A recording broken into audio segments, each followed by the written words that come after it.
جمعية الدعوة والإرشاد وتوعية الجاليات بحفر الباطن. الدعوة للجميع. بسم الله الرحمن الرحيم. الحمد لله رب العالمين والعاقبة للمتقين ولا عدوان إلا على الظالمين. أشهد أن لا إله إلا الله وأشهد أن محمدا عبده ورسوله أرسله الله بالهدى ودين الحق ليظهره على الدين كله ولو كره المشركون. أما بعد, Assalamu alaikum warahmatullahi wabarakatuh. Mga kapatid, sinabi ng Allah subhanahu wa ta'ala sa Quran, wa atimmul hajja wal umrata lillah, at isagawa ninyo ang hajj at umrah ng ganap at taus-puso para sa Allah. At sinabi naman ni Propeta Muhammad sallallahu alaihi wasallam, al-umratu ila al-umrati kaffaratun lima bainahuma wal hajjul mabrur laysa lahu jaza illa al-jannah.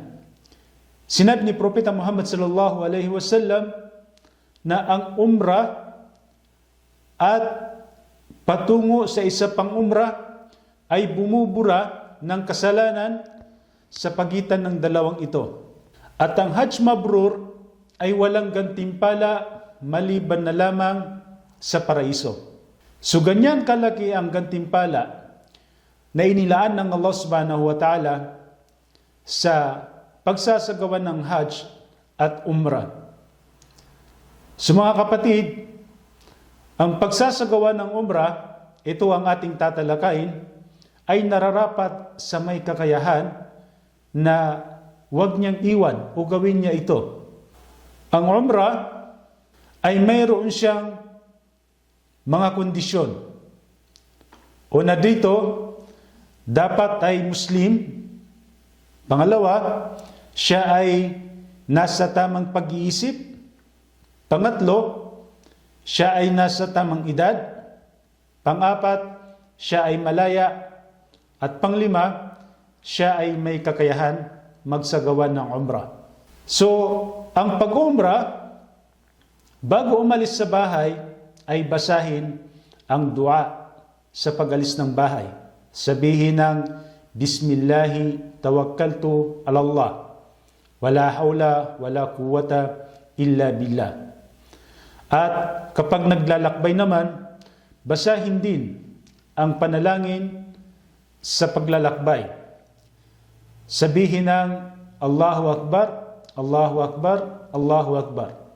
Subhanalladhi sakhkhara lana hadha wa ma kunna lahu muqrinin wa inna ila rabbina lamunqalibun. Allahumma inna nas'aluka fi safarina hadha albirra wat taqwa wa min al'amali ma tarda. Allahumma hawwin alayna safarina hadha wa tu'i 'anna bu'dah. Allahumma anta sahibu fi safar wal khalifatu fil lahl. Allahumma inni a'udhu bika min wa'tha'is safar wa ka'abatil mandar wa su'il munqalab fil mali wal ahl. Yan ang dua sa paglalakbay. Ngayon, ang umrah ay mayroon siyang tatlong rukun na napaka-importante. Ito ang una, ihram. Pangalawa, tawaf. Pangatlo ay sa'i. So isa man sa tatlong ito ang hindi nagawa o naiwan ay hindi tanggap ang kanyang umrah. At ang umrah din ay may dalawang obligado. Una, ang pagpapakalbo o pagpapakaisi ng buhok ng mga kalalakihan.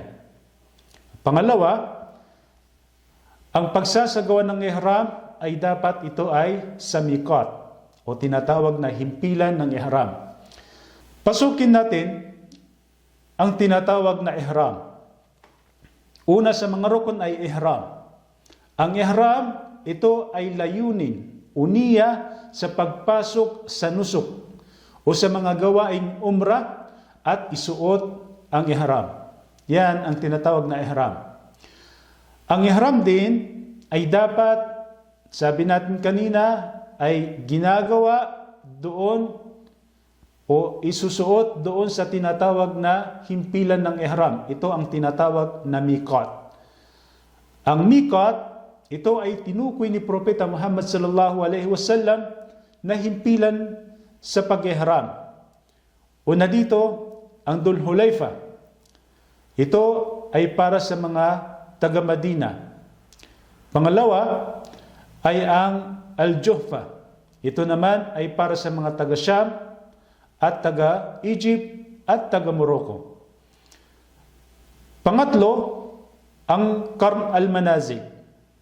Ito naman Qarn al-Manazil ay para sa mga taga-Najd o mga taga-Riyadh. At pang-apat ay ang Yalamlam. Ito naman ay para sa mga taga-Yemen, Ahlul Yemen. At panglima, ito ang Dhat Irq. Ito naman ay para sa mga taga-Iraq. So yang nabanggit natin ay tinukoy ni Propeta Muhammad sallallahu alaihi wasallam na himpilan para sa mga nagsasagawa ng Hajj o di kaya ay Umrah. At ang nakasakay naman sa himpapawid o eroplano na nasa himpapawid, ito ay pinagbibigay alam naman ng mga stewardess. Sasabihin nila na malapit na tayo sa himpilan o miqat at ang magsasagawa ng Umrah o di kaya Hajj ay magsuot ng ihram. So itong mga nabanggit natin, yung mga nakasakay naman sa bus ay dito sila humihinto at dito sila maliligo at magsusuot ng ihram. So bago ang ihram ay dapat nagawin itong mga babanggitin natin. Una dito ay kailangan niyang magputol ng kanyang mga kuko sa kanyang daliri sa kamay at daliri sa paa. Ang kuko niya sa paa. Ganun din ang pagbawas ng bigote ng mga kalalakihan at ang pag-ahit sa masilang bahagi ng ating katawan at maliligo at gagamit ng pabango para sa kanyang katawan at isusuot niya ang tinatawag na izar at rida. Ito ang dalawang puting tela na ginagamit ng mga kalalakihan. Pagkatapos noon ay isusuot ang ihram, ang dalawang puting tela para sa mga kalalakihan ay ang izar at rida. At ang mga kalalakihan ay tatanggalin nila ang lahat ng kanilang damit, ang kanilang t-shirt, di kaya pantalon, pati ang kanilang brief. So, ang ihram ay layunin siya sa pagpasok sa nusuk. Para naman sa mga kababaihan ay isusuot nila kung ano ang kaaya-ayang pananamit. Ang hindi lang pwede sa kanila ay magsuot ng guwantes at magsuot ng niqab.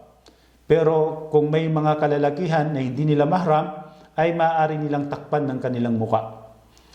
Pagkatapos, kung naabutan sila ng sala doon sa miqat, ay magsasala sila ng obligadong sala kung naabutan sila ng sala.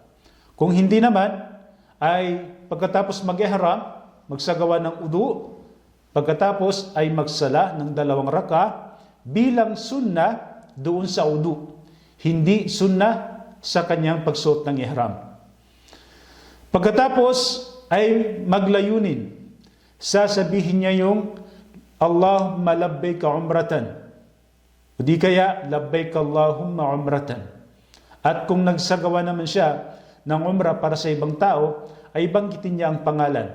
Sasabihin niya, labbaik Allahumma umratan an fulan. So sasabihin niya yung pangalan. At pagkatapos, ay magtatalbiya. Ang talbiya ay ang sasabihin yung labbaik Allahumma labbaik, labbaik la sharika laka labbaik, innal hamda wan ni'mata laka wal mulk la sharika lak. So yan ang tinatawag na talbiya. Ang talbiya ay para sa mga kalalakihan na dapat itinataas nila ang kanilang boses. At para naman sa mga kababaihan ay mahinang boses lamang. At ito ay tuloy-tuloy ang pagtatalbiya hanggang sa makarating sa Kaaba. At kung ang isang muhrim ang nakasuot ng ihram ay nangangamba sa mga ibang gawain na hindi niya magagawa sa pagsasagawa ng umrah, ay sabihin niya yung wa in habasani habisun famahalli haisu habastani. Yun ang sasabihin niya. At habang nakasuot ng ihram, ay may mga ipinagbabawal sa kanya dito. Katulad halimbawa ng pagputol ng kuko, bawal na sa kanya dahil naka-ihram na siya. Paggupit ng buhok, pagpapabango, pakikipagtalik, mamanhikan, bawal din ang magpakasal, bawal takpan ang ulo ng mga kalalakihan, bawal ang pagsuot ng may tahi, t-shirt, pantalon, brief, bawal yan. At bawal din sa mga kababaihan ng niqab at ang guwantes. At bawal ang panghuhuli ng mga hayop. At bawal din ang pagputol ng mga halaman. Ngayon, habang nakasuot ng ihram, ay may mga ipinahihintulot naman na isuot niya. Katulad halimbawa na pwede siyang magsuot ng relo, pwede siyang magsuot ng tsinelas, pwede siyang magsuot ng sinturon, pwede siyang magsuot ng singsing, pwede magsuot ng salamin, at maaari din siyang gumamit ng payong. At kung may mga sugat naman siya, maaari din niya itong balutin. At pagkatapos, kung halimbawa naman ay dumaan pa sa hotel at nagpahinga, at maaari din siyang matulog. Tapos, kailangan niyang mag-udu kung siya ay nakatulog. Dahil magsasagawa siya ng tawaf, so ang tawaf ay kailangan ng udu. Pagkatapos ay tumungo sa Masjidil Haram at ipasok ang kanang paa at basahin ng dua. Bismillahi wassalatu wassalamu ala Rasulillah. Allahumma ighfirli dhunubi waftahli abwaaba rahmatik. So, yan ang dua sa pagpasok sa Masjidil Haram. Ngayon, tumungo tayo sa ikalawang rukun. Ito ang tawaf. Ang tawaf, ito ay ang pag-ikot ng 7 beses sa Kaaba. Ang tawaf ay kailangan dito para sa mga kalalakihan ang tinatawag na ittiba. Ang ittiba, ito ay ang paglabas ng ating kanang balikat kapag naka-ihram. Ang ihram mo ay ilalagay mo siya dito sa ilalim ng kilikili. Ilalim ng kilikili, at ang dulo ng ihram ay ilalagay mo siya dito sa kaliwang balikat. So ang itsura niya ay nakalabas ang kanan balikat at ang ihram mo ay nasa ilalim ng kilikili. So yan ang tinatawag na al-ittiba'. So para lang yan sa mga kalalakihan. Pagkatapos ay lumapit sa Kaaba, ang Kaaba ay nasa kaliwang balikat niya. At kung kakayanin ay halikan ang Hajarul Aswad o ang Black Stone. At kung hindi kayang halikan, ay haplusin ng kanan kamay at halikan ang kamay. Kung hindi kaya, ay itaas na lamang ang kanyang kanan kamay at sabihin ng Allahu Akbar. So, ang unang bilang ay mag-uumpisa siya doon sa tinatawag na Hajarul Aswad. At kung hindi niya kaya yung nabanggit natin, halikan, o di kaya ay haplusin, ay mag-uumpisa siya doon at itataas niyang kanyang kanang kamay, nakaharap doon sa kibla, nakaharap doon sa Kaaba, at sasabihin niya Allahu Akbar. At iikot siya, doon siya mag-umpisa. Iikot yun. Hanggang sa makarating na doon. Ito, pitong beses na pag-ikot dito. Doon siya mag-umpisa, iikot siya, at kapag dumating siya doon sa tinatawag na Rukun al-Yamani o Yamani corner, doon hahaplusin niya yon. Hahaplusin niya yung Yamani corner, pero hindi niya hahalikan ang kanyang kamay. Hindi katulad sa Hajarul Aswad. At kapag nahaplos niya yon, doon sa pagitan ng Yamani corner at saka sa Hajarul Aswad, ang panalangin doon ay Rabbana atina fid dunya hasana wa fil akhirati hasana wa qina adhaban nar. At doon binabasa yun ng paulit-ulit magmula sa Yamani corner hanggang sa makarating ka sa Hajarul Aswad. At mag-umpisa ka dun sa Hajarul Aswad, iikot ka hanggang sa makarating ka dun, ay ibig sabihin isang bilang na yon.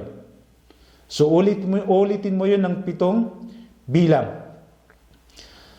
At kabilang sa sunnah ni Propeta Muhammad sallallahu alaihi wasallam ay ang pagramal. Ang ramal, ito ang paglalakad ng mabilis sa unang 3 ikot. Unang 3 ikot, maglalakad siya ng mabilis. At kapag natapos yung 3 ikot, ay maglalakad siya ng normal. At habang umiikot siya, ay dapat na manalangin siya. Manalangin siya, magbasa siya ng Quran, magdikir siya. Kahit anong gusto niyang panalangin habang umiikot siya. At alalahanin natin na walang natatanging panalangin habang umiikot. Maliban na lamang doon sa pagitan ng Yamani Corner at saka doon sa Hajarul Aswad. At iwasan din ang pananakit habang nagtatawaf. So, gamitin ang oras sa mga oras na yon ang pagdidikir, panalangin, kahit anong panalangin, at maaari ding manalangin sa kanyang sariling wika. At kung halimbawa naman ay nagkaroon siya ng alinlangan, kung nakailang ikot na ba siya, panglima kaya o di kaya ay pang-6. Hindi niya alam, hindi siya sigurado. Ang gagawin niya ay kukunin niya ang mababang bilang.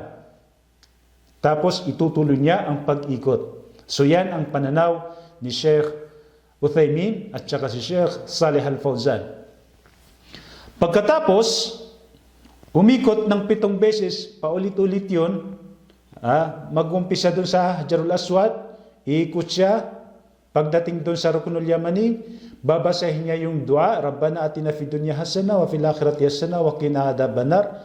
Pagdating niya dito sa Hajarul Aswad, itataas ang kamay, Allahu Akbar. Ikot na naman siya, isang ikot na yon. So 2, Allahu Akbar. 3, Allahu Akbar. 4, Allahu Akbar. 5, hanggang sa makapito.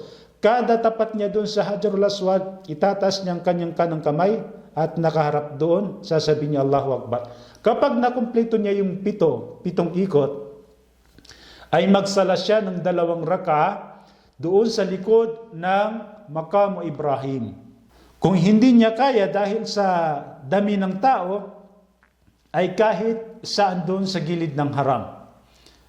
At ang sunnah, doon sa 2 raka, ang unang raka ay babasahin niya yung suratul Fatiha at isusunod niya ang suratul Kafirun, Qul ya ayyuhal kafirun. At sa pangalawang raka ay babasahin niya yung suratul Fatiha at isusunod niya ang suratul Ikhlas, yung Qul huwallahu ahad. At pagkatapos nun, ibababa na niya o tatanggalin na niya ang kanyang ittiba. Ibig sabihin, tatakpan na niya ang kanyang balikat dahil doon nagtatapos. Ang ittiba ay para lang sa pagtawaf. At pagkatapos nun, ay uminom ng Zamzam sapagkat ito ay sunna ni Propeta Muhammad sallallahu alaihi wasallam. Pagkatapos na magsala ng 2 raka, ay uminom ng Zamzam. Pagkatapos ay pumasok tayo sa sa'i. Ito yung pangatlong rukun, sa'i. Ang sa'i ay dito ang Safa at saka Marwa. So dito siya iikot.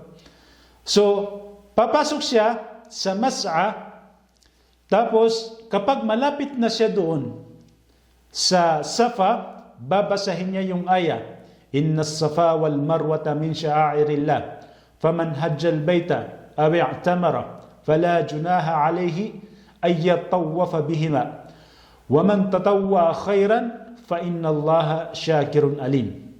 At kapag dumating siya doon sa Safa, ay aakyat siya doon sa bundok ng Safa, haharap sa kibla, haharap sa Kaaba, at itataas niya ang kanyang kamay at mananalangin.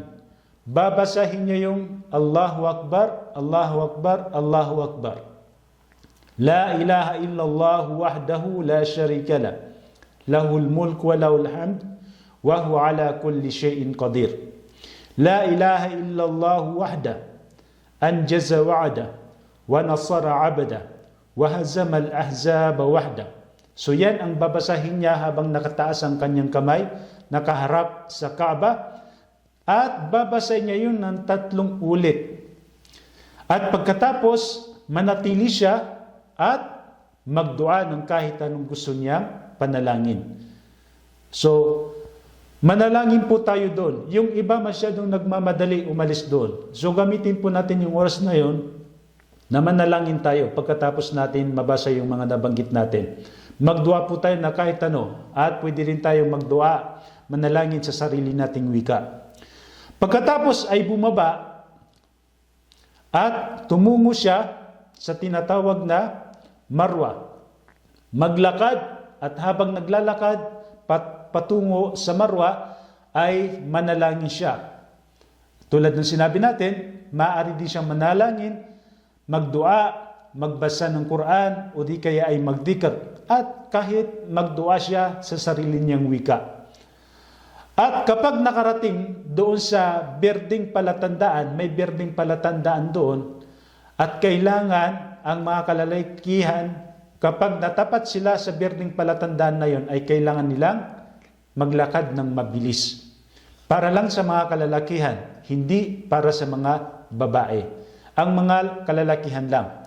Maglalakad sila ng mabilis hanggang sa malagpasan nila ito. Pagkatapos, kapag nalagpasan nila, ay maglakad sila ng normal. Hanggang sa makarating na naman sila sa Marwa. Pagdating sa Marwa, ay haharap na naman sila doon sa Kaaba, itataas nila ang kanilang kamay at mananalangin, babasahin nila kung anong binasa doon sa Safa. Pero hindi nakasama yung binanggit natin na aya. Babasahin nila ulit yung Allahu Akbar, Allahu Akbar, Allahu Akbar. La ilaha illallah wahdahu la syarika la lahul mulku wa lahul hamd wa huwa ala kulli syai'in qadir. La ilaha illallah wahda anjaza wa'ada wa nasara 'abda wa hazama al-ahzaba wahda. So 3 ulit 'yon.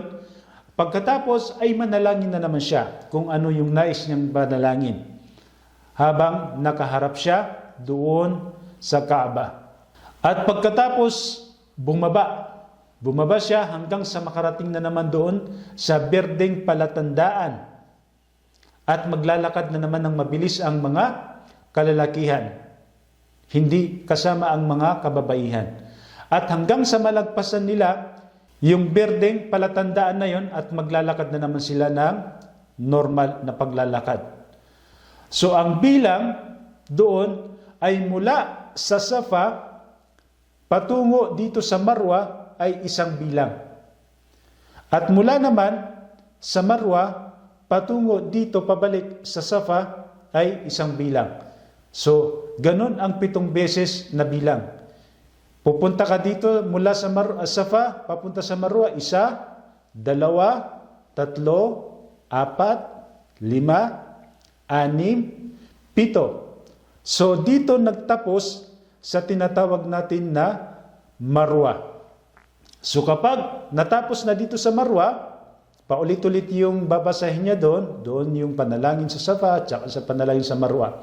Pagkatapos noon, ay lalabas na doon sa Marwa at magpapakalbo na ang mga kalalakihan, o di kaya ay magbabaw sila ng kanilang buhok.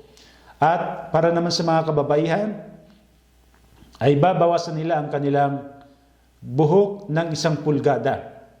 So, mainam para sa mga kalalakihan ay may yung magpakalbo, sapagkat ito ang ipinagdua ni Propeta Muhammad sallallahu alaihi wasallam na sinabi niya, Allahumma arham al-muhallikin.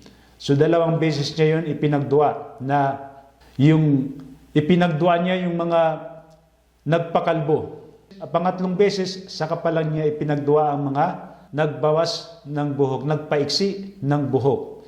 So, doon nagtatapos ang tinatawag natin na umrah. Kapag nakapagkalbo na siya, ay maaari niyang gawin ang mga ipinagbabawal sa kanya nung nakasuot na siya ng ihram. So sana ay malinaw, inshallah. So hanggang dito na lamang.